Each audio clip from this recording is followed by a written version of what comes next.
Hello बच्चों, mission ज्ञान से मैं निशा सालवी राजस्थान सरकार वेदांता के CSR इनिशिएटिव ई कक्षा में आप सभी का स्वागत करती हूं। तो बच्चों, हम देख रहे हैं हमारे 12वीं कक्षा का अध्याय 32, जिसमें हम देखेंगे भाग 2 निषेचन के पद, यानी कि अब कैसे कैसे फर्टिलाइजेशन होता है। हमने फर्टिलाइजेशन क्या होता है यानी निषेचन क्या होता है ये देख लिया है, निषेचन के प्रकार क्या होते हैं ये भी देख लिया है। अब हमें देखना है कि फर्टिलाइजेशन की क्रिया कैसे होती है, किस तरीके से जो शुक्राणु है वो अंडाणु को भेदता है और युग्मनज का निर्माण करता है। तो स्टार्ट करते हैं। बहुत ही इंटरेस्टिंग सा टॉपिक है जो हम सभी को पता भी होना चाहिए। निषेचन के पद, स्टेप ऑफ फर्टिलाइजेशन, यानी कि क्या स्टेप्स होते हैं।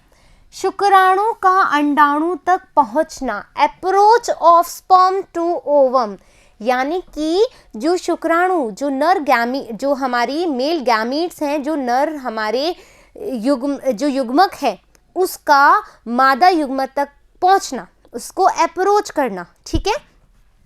नर मैथुन के दौरान मादा की योनि में गर्भाशय नाल के पास वीर्य 3 से 5 ml स्खलन होता है। इसे वीर्य सेचन कहते हैं। क्या होगा?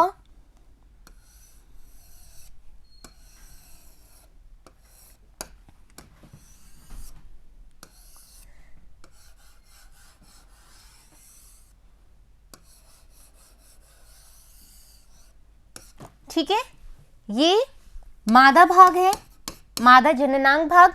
ठीक है, यहां पर वेजाइना होती है। ठीक है, अब क्या होगा, जो नर जननांग भाग है इसमें प्रवेश करेगा। ठीक है, प्रवेश करेगा तो ये एक मिल्की सिक्रेशन क्या करेगा, एक दूधिया स्त्रवण करेगा। क्या करेगा? दूधिया स्त्रवण करेगा, हाँ या ना। ठीक है, मिल्की सिक्रेशन करेगा। मिल्की सिक्रेशन से क्या निकलेंगे? स्पर्म निकलेंगे। क्या निकलेंगे? बहुत सारे कितने? कम से कम 200 से 300 मिलियन।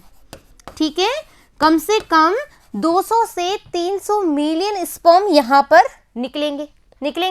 अब क्या होगा, ये स्पर्म यहां पर क्या बोला अपन ने, ये जो क्रिया है इसको बोलते हैं वीर्य सेचन।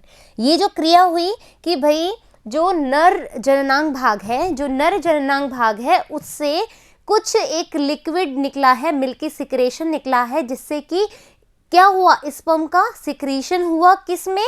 मादा योनि के अंदर। ठीक है, मादा योनि में हुआ। इस प्रोसेस को हम क्या बोल रहे हैं? वीर्य सेचन कह रहे हैं। यहाँ तक समझ में आया? इस स्खलन में लगभग 400 मिलियन शुक्राणु, ठीक है, या तो 200 से 300 या 400 मिलियन ले लो। ठीक है, 400 मिलियन शुक्राणु जो हैं वो जाते हैं, परंतु इनमें से 100 शुक्राणु ही जो फैलोपियन ट्यूब है यहां तक, इस फैलोपियन ट्यूब तक पहुंच पाते हैं। कितने? ओनली 100। ठीक है, ओनली 100 शुक्राणु जो है इस फैलोपियन ट्यूब तक पहुंच पाते हैं, नलिका तक पहुंच पाते हैं, क्योंकि बहुत से शुक्राणु मादा जनन नाल की अम्लीयता के कारण मर जाते हैं। अभी अपन इसके बारे में डिस्कस करेंगे, डोंट वरी। कई शुक्राणु योनि, वो अभी डायग्राम जो है वो अपने समझ में आएगा बाद में जब अपन ये सब चीजें पढ़ लेंगे। कई शुक्राणु योनि एपिथेलियम की भक्षी कोशिकाओं के द्वारा निगल लिए जाते हैं। ठीक है, जो मादा योनि होती है उसमें क्या होता है, फैगोसाइटोसिस चलता है, यानी कि भक्षाणु क्रिया। ठीक है, वो क्या करती है, अपने भक्षाणु को सिक्रीट करती है, स्रावित करती है। और क्या होता है, मुझे लगता है पहले आपको एक बता ही देना चाहिए, नहीं तो मुझे भी ऐसे पढ़ाने में मजा नहीं आएगा। ठीक है,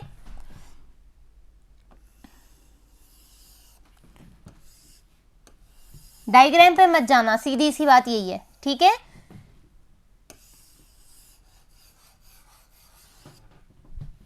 डायग्राम बहुत खराब है मेरे, लेकिन मटेरियल बिल्कुल ठीक है। ठीक है, यहां पर अपन ने देखा स्पर्म आ गए, कितने आए? 400 मिलियन स्पर्म। कितने आए? 400 मिलियन स्पर्म। ये लो, आ गए। ठीक है, अब क्या हुआ, वीर्य सेचन के बाद में जब यहां पर स्पर्म आ गए तो जो ये मादा योनि भाग है, ठीक है, ये जो यहाँ पर ये जो पार्ट है, यहाँ पर क्या होता है बच्चों, ये स्पर्म आए, हमारी बॉडी में आपको पता है कि कोई भी बाहर से कोई भी मटेरियल आता है तो हम उसको कैसे रिएक्ट करते हैं, एंटीजन की भांति, अपने विरोधी की भांति, कि भाई ये हमारा पर्सन नहीं है या ये हमारा भाग नहीं है, हमें इसको हमारे भाग से निकालना है। ठीक है, तो क्या होगा कि इस जो पार्ट में क्या होता है, भक्षाणु क्रिया चलती है, भक्षाणु। ठीक है, भक्षाणु क्रिया होती है, भक्षाणु यानी कि फैगोसाइटोसिस। ये क्या करती हैं, ये स्पर्म को ऐसे कुछ वैक्यूल होती है, कुछ ऐसी वेसाइकल होती हैं, ठीक है, ये क्या कर लेंगी, इन स्पर्म को खा जाएंगी। क्या करेंगी, खा जाएंगी। तो कुछ जो स्पर्म थे, जो कुछ शुक्राणु थे, मेरे हेयर से हिल जाता है ये, तो कुछ शुक्राणु क्या हुए, इनको खा गए। मतलब ये जो सेल्स थी, ये जो कोशिकाएं थी, जो फैगोसाइटिक सेल्स थी, इनको क्या कहते हैं, भक्षाणु कोशिकाएं, ठीक है, या फैगोसाइटिक सेल्स। ये क्या करती है, स्पर्म को खा जाती है। तो आधे स्पर्म खत्म, आधे शुक्राणु खत्म, कुछ शुक्राणु और बचे, है ना। कुछ शुक्राणु, आपको पता है यहाँ का जो वातावरण होता है वो कैसा होता है, अम्लीय। कैसा होता है, अम्लीय। इस अम्लीयता के कारण ये जो शुक्राणु हैं वो क्या हो जाते हैं, घुल जाते हैं। अब आधे से ज्यादा शुक्राणु घुल गए। ठीक है भैया, 400 मिलियन शुक्राणु यहाँ आए थे, जिसमें से कुछ को तो ये इनगल्फ कर गए, फैगोसाइटिक सेल्स जो है वो खा गई, खाना समझ करके, और उन्होंने सोचा ये एंटीजन है, ये हमको नुकसान पहुंचाएगा, तो इसको खा जाओ। तो इन्होंने पेट भर लिया। फिर क्या हुआ, बाकी जो स्पर्म बचे, यहाँ का जो वातावरण है वो कैसा है, अम्लीय है। तो भैया अम्लीय है, ये यूट्रस है, इस यूट्रस में अम्लीय वातावरण होता है, तो आधे शुक्राणु जो है वैसे खत्म हो गए, बाकी बचे 100। अब ये जो 100 शुक्राणु हैं वो यहाँ तक पहुँच पाएंगे, वो यहाँ तक पहुँच पाएंगे, हाँ या ना। ये बात क्लियर, यहाँ तक समझ में आ गया। एक और चीज, ये तो हुई शुक्राणु की बात, अब हुई अंडाणु की बात। ठीक है, अंडाणु की बात भी समझ लो। आपको पता है सेकेंडरी oocyte, है ना, हमने बात करी थी सेकेंडरी oocyte की।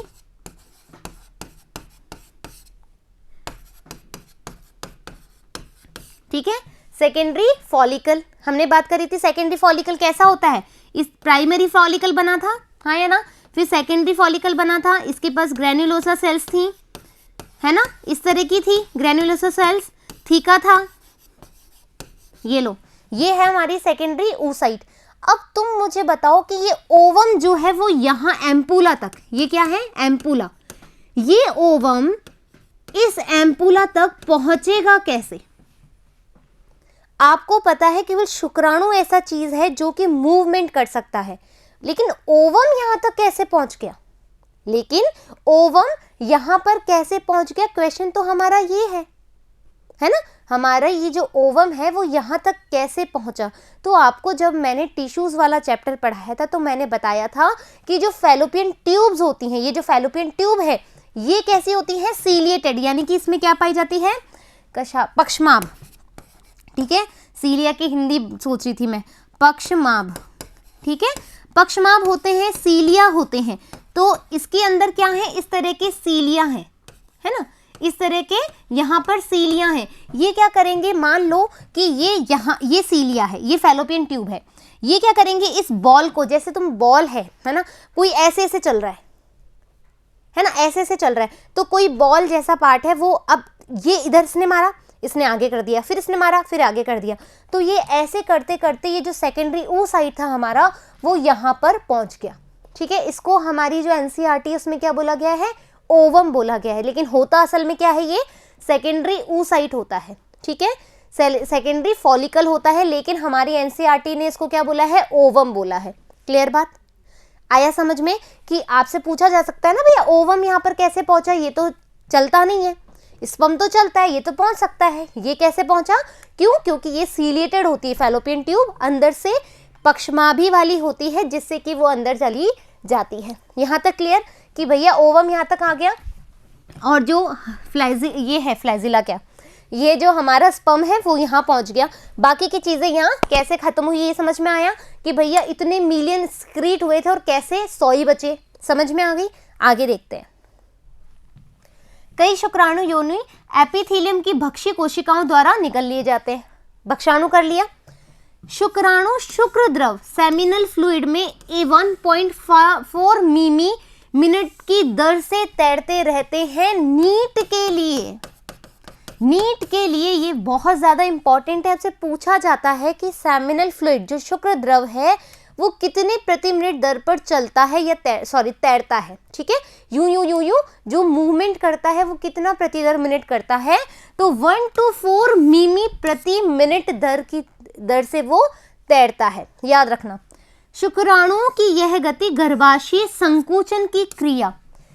अब संकुचन की क्रिया कैसे भैया, जो ओवम है वो भी तो ऊपर पहुंचेगा वहां पर एम्पुला तक, है ना, तो वहां पर क्या होगा, शुक्राणु की गति चल रही है, शुक्राणु यहाँ चल रहे हैं, ठीक है, ओवम वहां चल रहा है, ठीक है, तो एक पार्ट ऐसा आएगा कि यहाँ पर ये दोनों आकर के फ्यूज होंगे ही होंगे।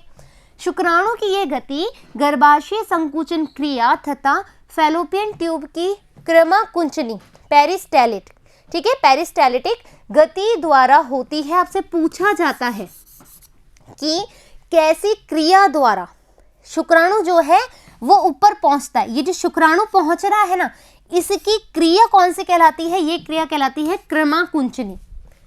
कौन सी क्रिया, क्रमाकुंचनी के द्वारा शुक्राणु एम्पुला तक पहुंच पाते हैं या फैलोपियन ट्यूब तक पहुंच पाते हैं।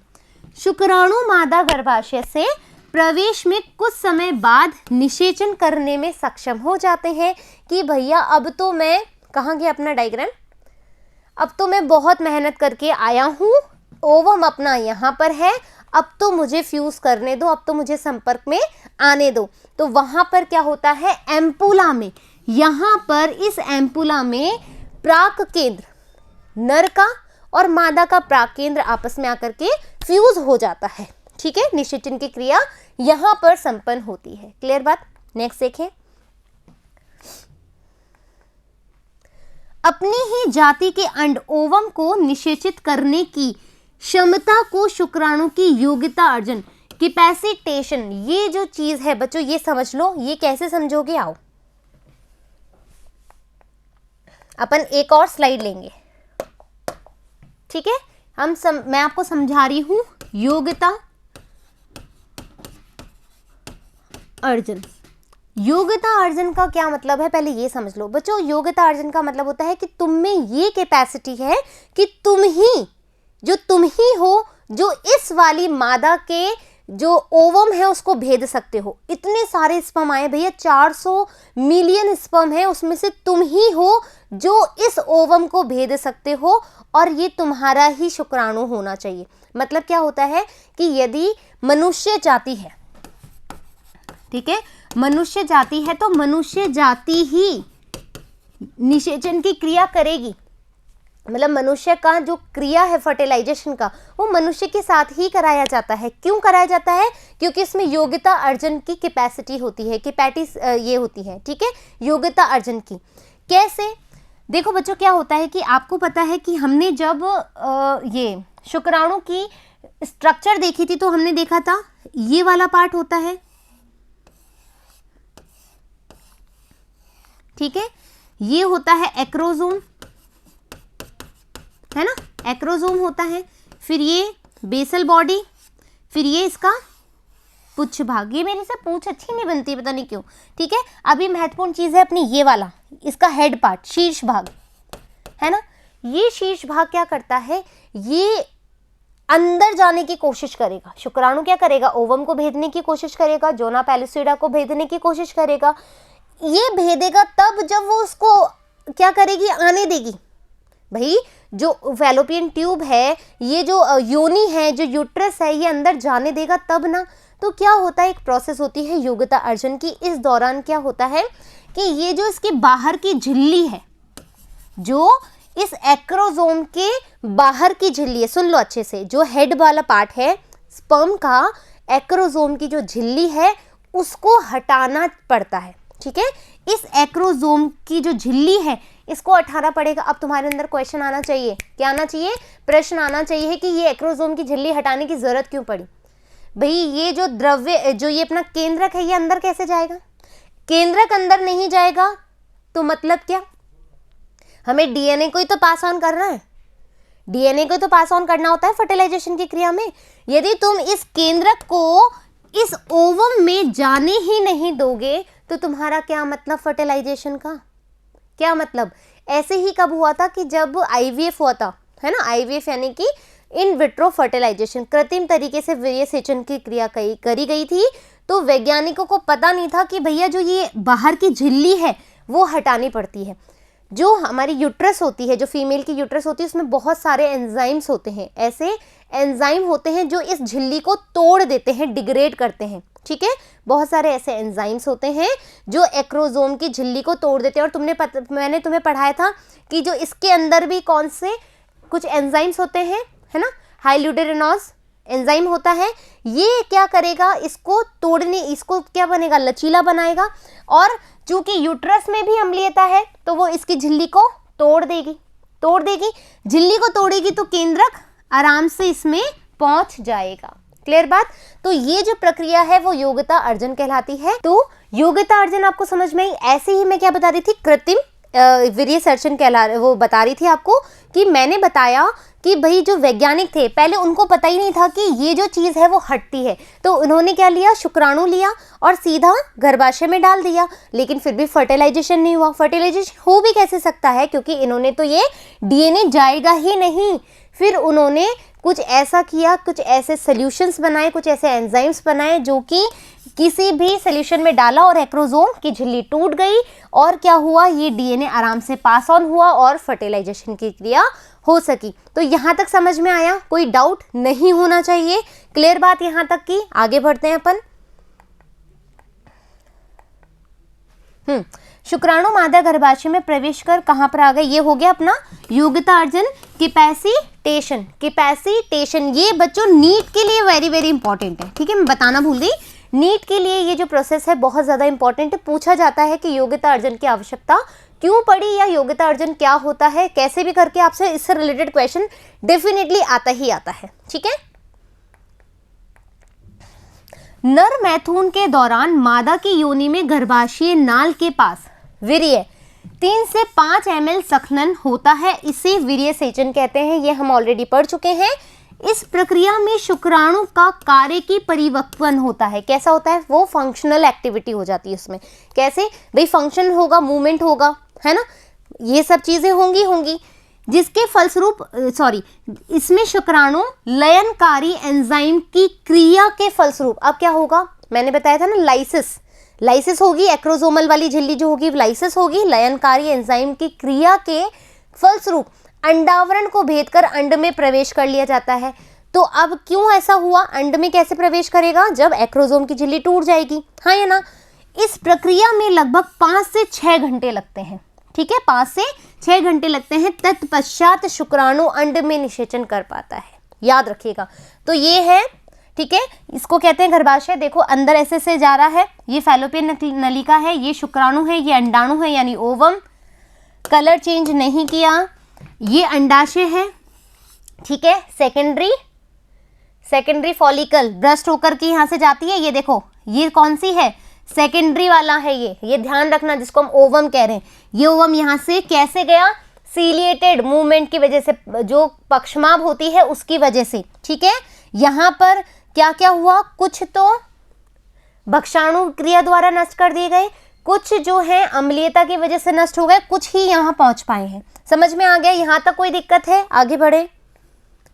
शुक्राणु का प्रवेश, अब है एंट्री ऑफ स्पर्म। बच्चों ये बहुत अच्छे से समझ लेना, ठीक है। एंट्री ऑफ स्पर्म समझने के लिए क्या होगा, आपको एक स्लाइड लेनी पड़ेगी, अपन स्लाइड लेंगे, ठीक है। ये है ओवम, अंडाणु, ठीक है। ये जो इसकी परिधि है, ये जो परिधि है इसकी, ठीक है, ये कहलाती है विटिलिन,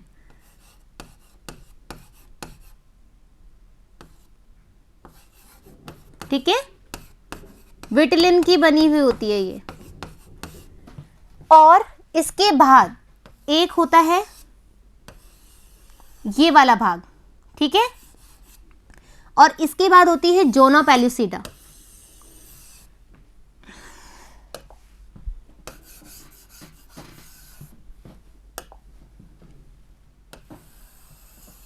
ये है जोना पैलुसिडा, जोना पैलेसिडा, ठीक है। और ये जो भाग है ये होता है इन दोनों के बीच का स्पेस, यानी कि विटिलिनन स्पेस क्या होएगा, विटिलिनन स्पेस कहलाएगा इन दोनों के बीच में। ये विटिलिनन और जोना पैलेसिडा के बीच का जो ये भाग है ये कहलाता है, ये विटिलिन का स्पेस कहलाता है। समझ में आया। अब क्या होगा बच्चों, ये है स्पर्म, ठीक है, ये स्पर्म है। ये क्या करेगा आपको पता है, इसके बाहर क्या है, कोरोना रेडिएटा। अच्छे से समझ लेना बच्चों इसको।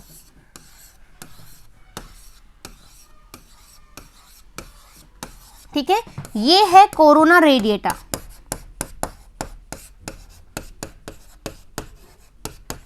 ठीक है, कोरोना रेडिएटा है ये। अब क्या होगा कि स्पर्म आए, खूब सारे स्पर्म आए, यानी कि 100 स्पर्म आए। अब 100 के 100 थोड़ी ना भेज देंगे, है ना। तो क्या होता है कि जो ये है यहाँ पर एक सिक्रीशन होता है, जैसे ये भेदेगा किसको, कोरोना रेडिएटा को, तो यहाँ पर एक एंजाइम निकलेगा जिसको हम बोलते हैं JP3, जोना पैलिसिडा 3। जो जोना पैलिसिडा है वो एक एंजाइम सिक्रीट करेगा, एक प्रोटीन सिक्रीट करेगा जिसका नाम है जोना पैलिसिडा 3, JP3। ठीक है, क्या करेगा, JP3। JP3 का क्या कार्य है, ये वो कार्य है, ये बताएगा कि हाँ ये मानव का ही शुक्राणु है जो तुमको भेदना चाहता है। मतलब ये JP3 इसको परमिट करेगा भेदने के लिए। क्लियर बात, ये JP3 इस स्पर्म को परमिट करेगा भेदने के लिए। ठीक है, आया, पहले रेडिएटा को पास ऑन कर दिया, रेडिएटा को विभेद कर दिया, उसके बाद ये कहाँ गया, जोना पैलिसिडा में। ये आ गया जोना पैलिसिडा, ये कौन सी है, जोना पैलिसिडा है, जोना पैलिसिडा में आया। अब जोना पैलिसिडा, ये देखो, ये जैसे वो कोई है, जोना पैलिसिडा ये एक्रोजोम है। ये मान लो मैं अभी स्पर्म हूँ, थोड़ी देर के लिए, मैं स्पर्म हूँ नहीं, वैसे मैं स्पर्म हूँ अभी, ये मेरा एक्रोजोम वाला पार्ट है। अब मैं ऐसे जाऊँगा, ठीक है, अब मैं जाऊँगा तो मैं थोड़ी मशक्कत करूँगा तो क्या होगा, एक्रोजोम की झिल्ली तो टूटी हुई है, झिल्ली टूटी हुई, एक्रोजोम हट जाएगा और क्या होगा, वो अंदर की तरफ घुसने की कोशिश करेगा।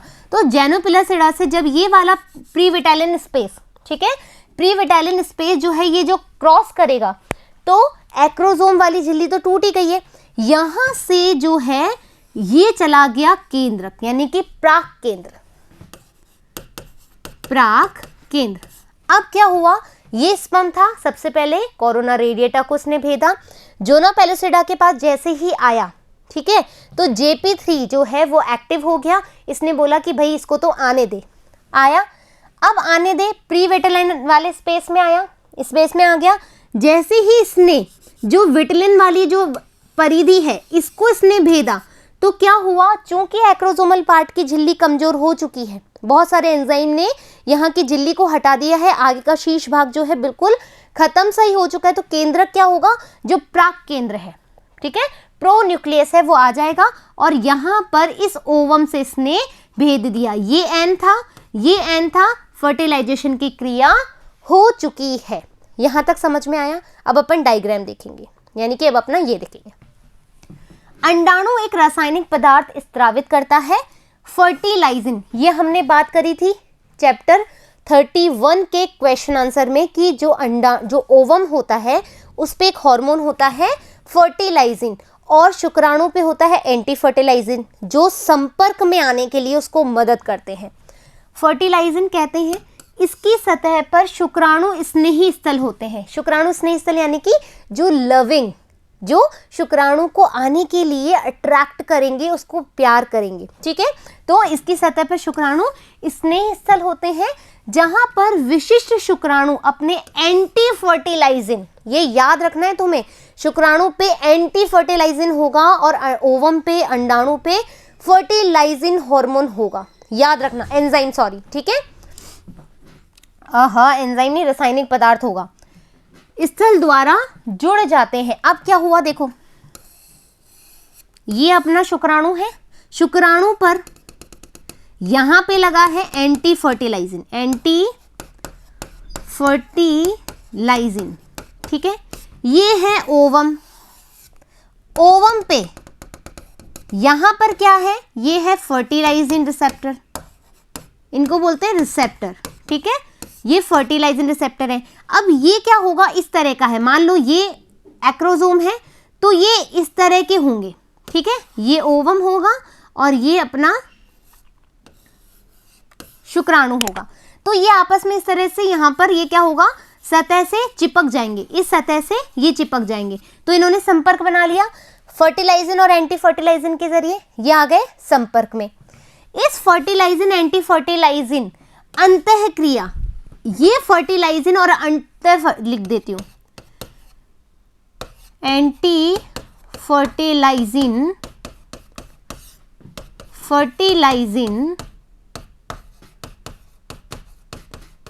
अंतःक्रिया, ठीक है, यहां हुई ये एंटी फर्टिलाइजन और फर्टिलाइजन अंतःक्रिया यहां पर हुई है। इसके फलस्वरूप क्या हुआ, अंडे वे शुक्राणु एक दूसरे से चिपक जाते हैं, ये देखो चिपक गए, अंडाणु और शुक्राणु का फ्यूजन हो गया, एक दूसरे से चिपक गए, ठीक है। शुक्राणु द्वारा भेदन एक रासायनिक क्रियाविधि है। अब क्या होगा, ये देखो यहां पर देखो, ये क्या है, ओवम है, सेकेंडरी oocyte है, ठीक है।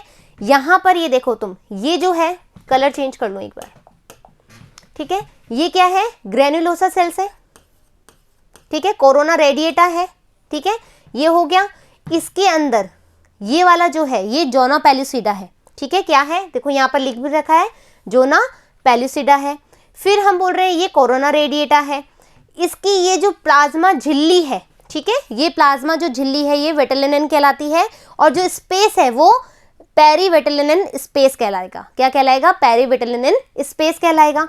अब यहाँ पर आपसे पूछा जाता है ध्रुवकाय कहाँ पर मिलता है, तो वो हमेशा कहाँ मिलेगा, मादा में मिलेगा, अंडाणु के अंदर। तो याद रखना ये पोलर बॉडी, ठीक है, कहाँ मिलेगी, पोलर बॉडी हमेशा ध्रुवकाय कहाँ बनता है, कहाँ बनता है पोलर बॉडी, इसी में बनती है। आया समझ में।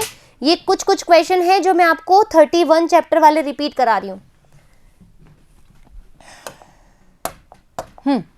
इसमें शुक्राणु का अग्रपिंडक यानी कि एक्रोसोम क्रिया में भाग लेता है। आपको पता है एक्रोसोम ही जो है सबसे पहले पार्टिसिपेट करेगा।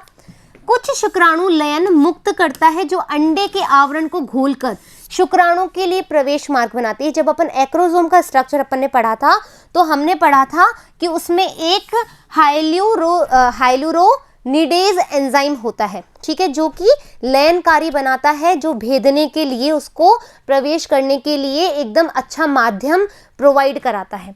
शुक्राणु लयन अम्लीय प्रोटीन होते हैं। इसमें एक लयनकारी एंजाइम हाइलुरोनिडेज पाया जाता है जो अंतरकोशिकीय अवकाशों में हाइलुरोनिक अम्ल बहुलक को घोल देता है। समझ में आ गई ये चीज कैसे? आपने क्या किया भाई, अपन को क्या करना है, अंडाणु का जो जोना पेलुसिडा है उसको भी तो भेदन करना पड़ेगा, तो एक्रोसोम भी अपना कार्य करेगा, उसके पास जो लयनकारी एंजाइम है वो भी तो रिलीज करेगा ताकि जो जोना पेलुसिडा है वो फटे और शुक्राणु अंदर प्रवेश करे। क्लियर बात? ये अम्ल कोरोना रेडिएटा को ग्रेन्युलोसा कोशिकाओं के साथ साथ रखता है। कोरोना भेदन एंजाइम कोरोना रेडिएटा को घोलने तथा एक्रोसिन जोना पेलुसिडा को घोलते हैं। ये वेरी वेरी इंपॉर्टेंट है बच्चों, आपको पता होना चाहिए कौन सा एंजाइम किस चीज के लिए वर्कआउट कर रहा है, ठीक है। नेक्स्ट है वल्कुटी अभिक्रिया, कॉर्टिकल रिएक्शन। अब होगा कॉर्टिकल रिएक्शन, क्यों? क्योंकि ये होता है मेडुला भाग और ये होता है कॉर्टेक्स भाग। ये पता है आपको, ये मेडुला भाग,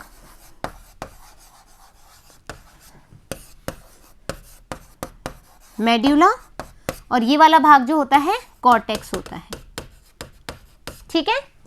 वल्कुटी अभिक्रिया, अब कॉर्टिकल रिएक्शन होगी शुक्राणु के अंडे में प्रवेश करने के तुरंत बाद ही, यानी कि यहां पर अब अंडाणु में शुक्राणु प्रवेश कर चुका है, अंडे में अन्य शुक्राणु के प्रवेश को रोकने की वल्कुटी अभिक्रिया होती है। ये मैं समझाऊंगी आपको यहां पर, ठीक है।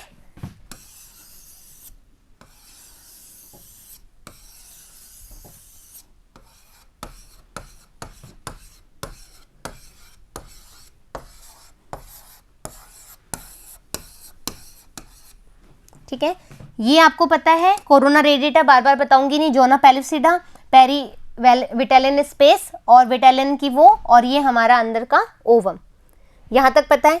स्पर्म आया, पहले इसने इसको भेदा, फिर इसने इसको भेदा, फिर इसने इसको भेदा और ये अंदर पहुंच गया। दो तरह की अभिक्रियाएं होगी बच्चों, है ना।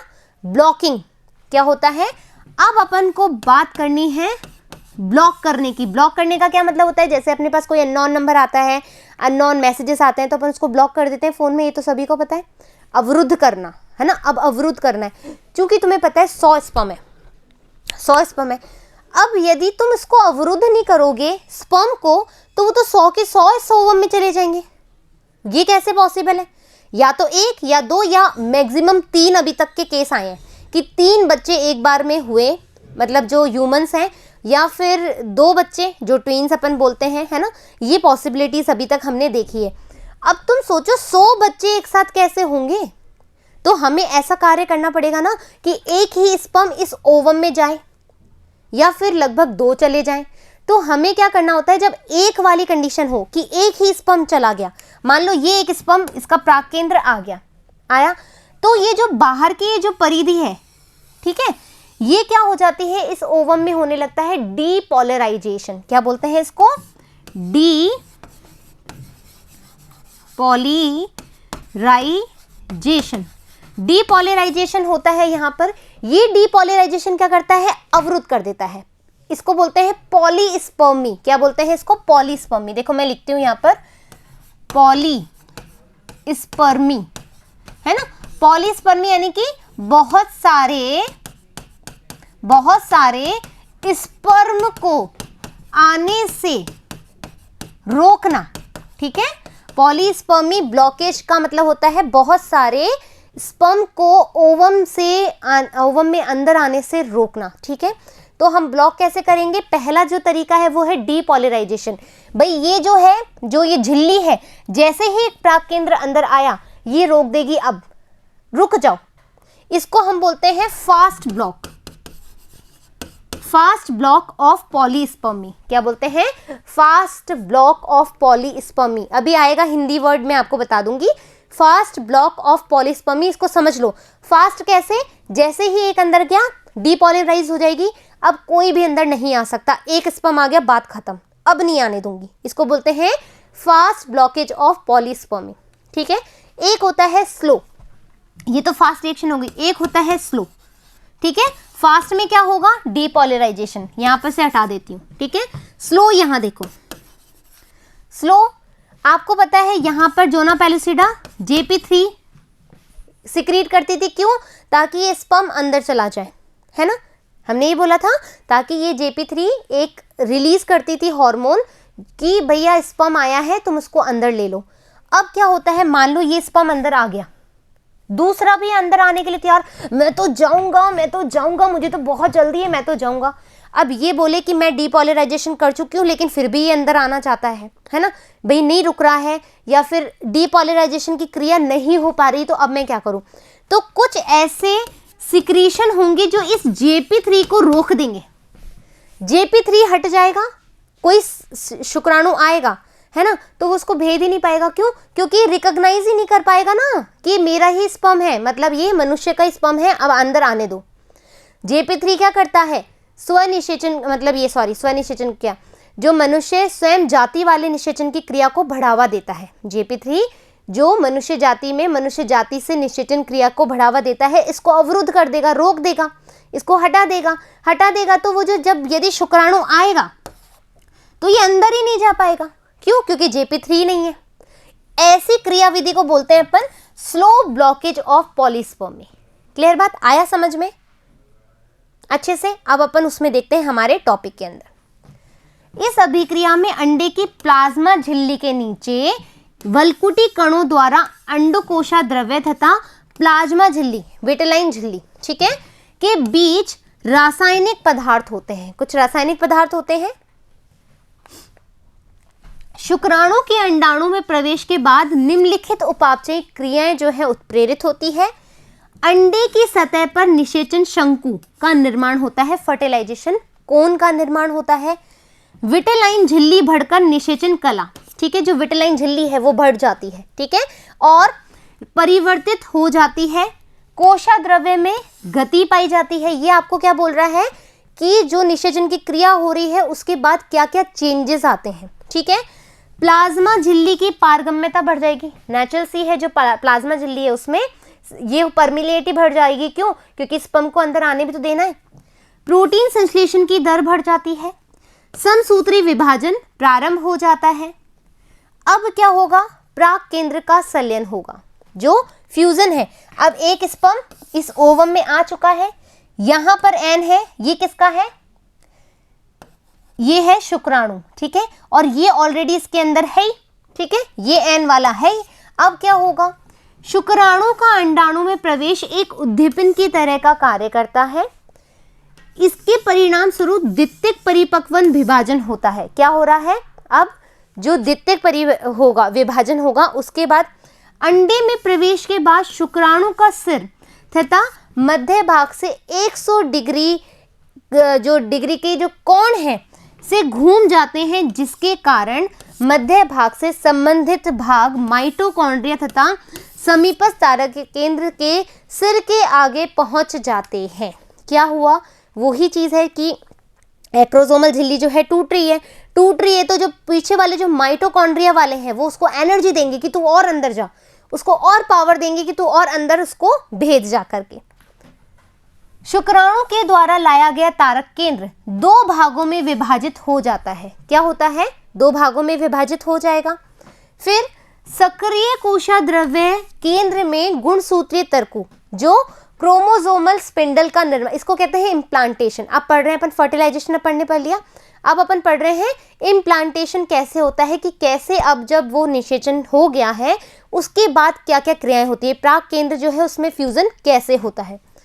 द्वितीयक ध्रुव का पॉलर बॉडी के निर्माण के साथ ही अंड केंद्रक एग न्यूक्लियस या मादा प्राक केंद्र शुक्राणु सिर के नर प्राक केंद्र के साथ संयोजन के लिए तैयार हो जाता है। समझ में आया यहाँ तक। फिर नर प्राक केंद्र शुक्राणु भेदपथ एक पर पेनिट्रेशन, ठीक है, पेनिट्रेशन पाथ होता है, यानी पेनिट्रेट करना। अनुसरण करने के बाद मादा प्राक केंद्र की ओर सीधे गति करता है, यानी कि ये स्पर्म आया और इसका जो न्यूक्लियस था उसको भेद दिया। शुक्राणु इस मार्ग से बहुत कम परिवर्तन होते हैं। इस प्रकार परिस्थिति शुक्राणु के मार्ग का भाग मैथुन पथ कॉप्युलेशन, भाई जब एक शुक्राणु मादा अंडाणु को भेद रहा है और प्राक केंद्रों का संलयन हो रहा है, तो वो जो प्रोसेस है उसको हम बोलते हैं कॉप्युलेशन कहलाता है, ठीक है। अब अपन ये डायग्राम देखेंगे अच्छे से, पहले समझ लो, ठीक है। क्या हुआ, जो अभी तक अपन ने पढ़ा, अपन ने देखा बच्चों, ये है देखो सबसे बाहरी ये वाली जो है, यहां पर होता है कोरोना रेडिएटा, ठीक है, ये कोरोना रेडिएटा, ये जो है जोना पेल्यूसिडा। क्या है, जोना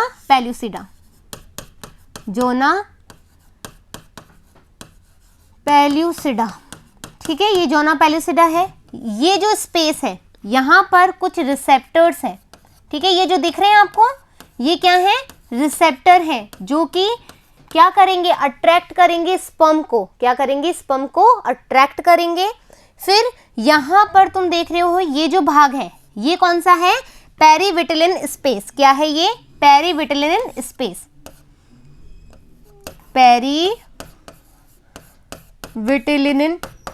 विटिलिन स्पेस, ठीक है, पेरीविटिलिन स्पेस है, यहां तक आ गया, ठीक है, आ गया। अब ये क्या करेगा, इस विटिलिन मेम्ब्रेन, ये जो विटिलिन मेम्ब्रेन होती है जो ओवम के सबसे मतलब पहली जो परिधि है वो, ठीक है, इसको भेदेगा और यहाँ पर जो है ये प्राक केंद्र पहुंच जाएगा। तो जो अपन ने किया, सबसे पहले इसने कोरोना रेडिएटा फिर जोना पेल्यूसिडा को भेदा, जोना पेल्यूसिडा को भेज दिया, पेरीप्लाज्मिक स्पेस क्या, पेरीविटिलिन स्पेस को भी क्रॉस कर गया, ये देखो क्रॉस कर गया। अब ये कहाँ जाएगा, विटिलिन से अंदर की तरफ, जहाँ पर केंद्रक है, कौन सा प्राक केंद्र है, ओवम का, वहां पर कौन सा पहुंच जाएगा, स्पर्म का प्राक केंद्र पहुंच जाएगा और फर्टिलाइजेशन की क्रिया हो जाएगी। अब अपन देखते हैं कि निषेचन का एक्चुअल में महत्व क्या होता है, क्या सिग्निफिकेंस है। यह अंडे को पूर्ण परिपक्व, यह अंडे को पूर्ण परिपक्वन के लिए उद्दीपित करता है, भाई अच्छे से मैचुरेशन हो जाए। यह अंडाणु को निरंतर समसूत्रीय विभाजन के द्वारा नए जीव को विकसित होने के लिए सक्रिय करता है। यदि शुक्राणु ओवम को नहीं भेदेगा तो हमारा न्यू जाइगोट कैसे बनेगा, है ना। तो ये निषेचन की क्रिया क्या करती है, शुक्राणु के लिए भी बेनिफिशियल है और अंडाणु के लिए भी बेनिफिशियल है। यह नर गुणसूत्र अगुणित समुच्चय के संयोजन द्वारा युग्मनज के गुणसूत्रों की संख्या को द्विगुणित करता है। एक एन है शुक्राणु के पास, एक एन है अंडाणु के पास, दोनों आपस में मिलेंगे तो 2n बनाएंगे और 46 हो जाएगा। भैया ये 23, ये 23 और ये 46, हाँ है ना।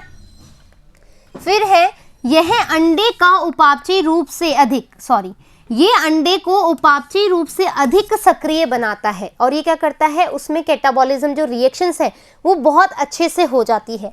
यह दो जनकों के लक्षणों को संयुक्त करता है, हाँ या ना।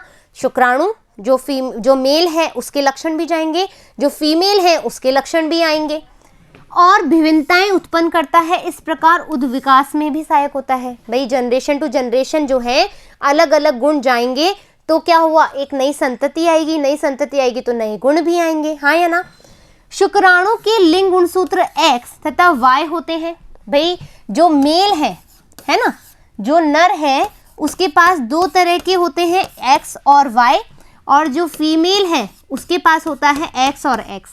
कंफर्म ये पता है ना, के कारण लिंग निर्धारण में भी सहायता करते हैं, ठीक है। शुक्राणु के प्रवेश के बाद निषेचन कला का निर्माण होता है, एक फर्टिलाइजन लेयर बनती है जिससे बहुत ही शुक्राणुता को रोका जाता है। बहुशुक्राणुता यानी कि पॉलीस्पर्मी, बहुशुक्राणुता यानी पॉलीस्पर्मी जब डीपोलराइजेशन हो जाता है उसको क्या बोलते हैं, बहुशुक्राणुता। मैथुनी पथ कॉप्युलेशन पाथ विभाजन के अक्ष का निर्धारण भी करता है। तो इस तरीके से आज हमने बहुत ही सेंसिटिव और इम्पॉर्टेंट टॉपिक देखा कि किस तरीके से जो है फर्टिलाइजेशन की क्रिया होती है, इम्प्लांटेशन होता है, यानी कि जो शुक्राणु है वो कैसे विभेद करता है, निषेचन के बाद कौन कौन सी क्रियाएं होती है, निषेचन का क्या क्या महत्व होता है, ठीक है। तो इस तरीके से आपका 32 चैप्टर भी समाप्त हो गया है, बस इसके क्वेश्चन आंसर बचे हैं। तो यहाँ तक कि यदि आपको, मैं तो कह रही हूँ जितने भी चैप्टर मैंने पढ़ाए हैं कोई भी दिक्कत होती है तो सो प्लीज़ आप मुझे कमेंट बॉक्स में पूछें, मैं पूरी कोशिश करूँगी आपको सेटिस्फाई करने के लिए, आंसर देने के लिए, ठीक है। सो फिर मिलेंगे हमारे इस 32 चैप्टर के क्वेश्चन आंसर के साथ। जब तक धन्यवाद।